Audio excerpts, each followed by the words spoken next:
Hello everyone, how are you doing? Satil here and welcome back with another quick tutorial.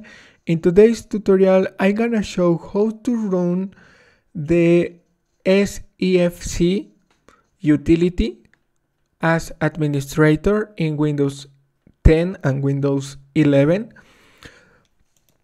Go to the start menu and right click and select Task Manager and hit enter or click.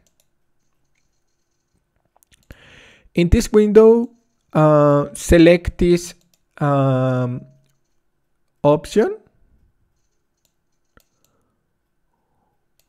more details, and expand these windows for locate this menu.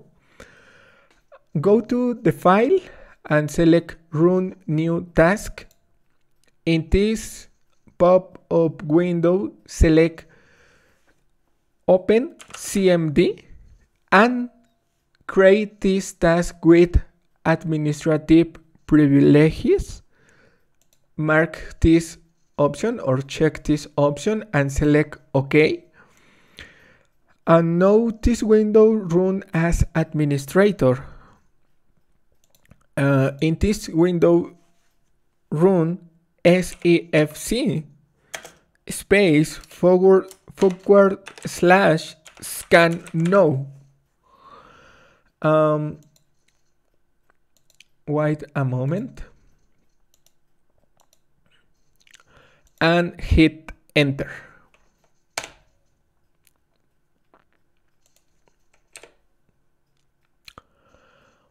And thanks for watching. Don't forget to subscribe. See you in the next tutorial. Press the like button and don't forget to subscribe. Goodbye. Sorry for my English.